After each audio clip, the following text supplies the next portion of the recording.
Good morning, my brothers and sisters. Welcome to episode 48, and we find ourselves today at the cross of Jesus, and we're going to ask the question, who else is there? Who is at the cross? Who's at this grand central station of the cross? So we find ourselves at the central event of human history, and we find ourselves at the central place of human history, Jerusalem. You could argue with that, but you wouldn't get very far.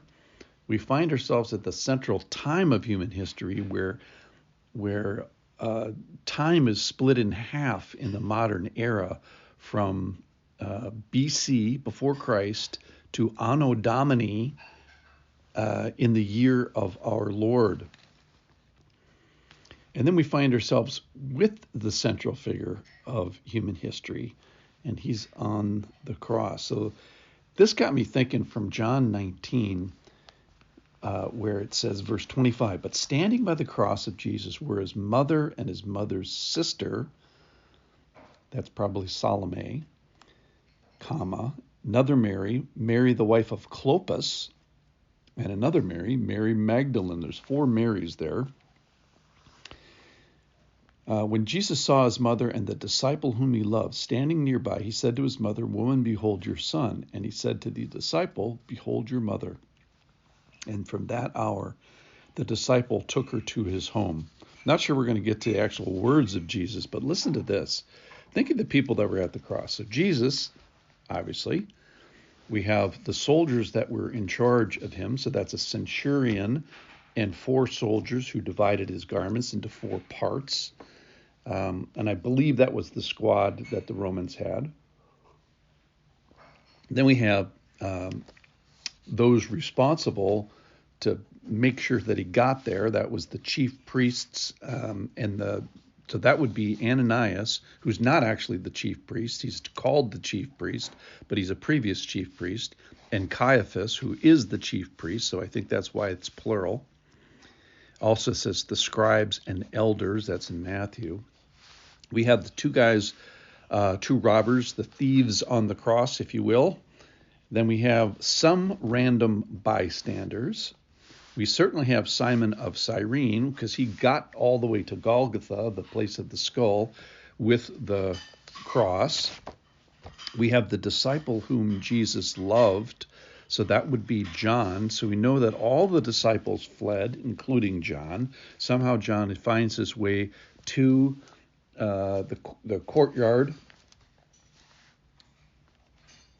Peter was there in the courtyard, but then he abandons the Lord after he denies the Lord. So as far as the disciples go, I think it's just, that was the grand we for your enjoyment. So that's just John as far as the disciples go. Now, there are people who passed by, but the people that it says that passed by also derided Jesus and mocked him for saying that you were going to knock the temple down and rebuild it in 3 days. So they don't seem to be random passersby. They seem to be pretty strongly Jewish people that passed by. I want to get to the Marys in a second, and the other women. There were also crowds assembled for this spectacle. So, hey, we're having a crucifixion. Well, I got nothing else to do. Let's go out and see that. Eventually at the cross, we find Joseph of Arimathea and Nicodemus, because they take the body down and bury it. And then this is interesting, maybe even Pilate. It says that Pilate put the inscription on the cross. Now, he's the boss man and certainly could have had someone do it. But it says that Pilate also wrote an inscription and put it on the cross. So maybe he was there at least at the beginning. He certainly wasn't at the end, because the centurion had to go back to him and tell him that Jesus was dead. All right, let's get to the Marys. All right, so at the cross, we have Mary's mother. So Jesus' mother, and that's in John 19. We have Mary Magdalene. She's the real eyewitness of all the events of the crucifixion and resurrection and burial. We have Salome, who's Mary, the mother of Jesus, is her sister, and we have her as the mother of the sons of Zebedee. And so that is James and John. And of interesting, John is one of the people that's there. So think about this. John is at the cross, and his mother is there. That's Salome. And his future sort of assigned mother, Mary, is there, which I've never thought about this before. Then we have another Mary. So there's four Marys coming up. The third one is Mary, the mother of James and Joseph, or Joseph, and she was involved in the resurrection and the spices coming to the tomb the next day. And then finally we have Mary, the wife of Clopas, and that may be the wife of the guy who was on the road to Emmaus where Jesus appears to him. So there's four Marys: Mary, the mother of God; Mary Magdalene; Mary, the mother of James and Joseph; Mary, the wife of Clopas; and Salome, who is the sister of Mary. And that would make John and the sons of Zebedee, James and John, that would make them Jesus's cousin. So what a crowd. Maybe they were not all there for the 6 hours of the cross.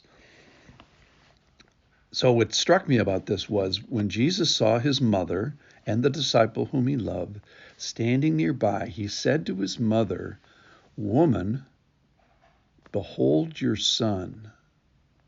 And then he said to the disciple, "Behold your mother." And I thought what was interesting about that is that is John, that John's actual mother was there at the same time and same event.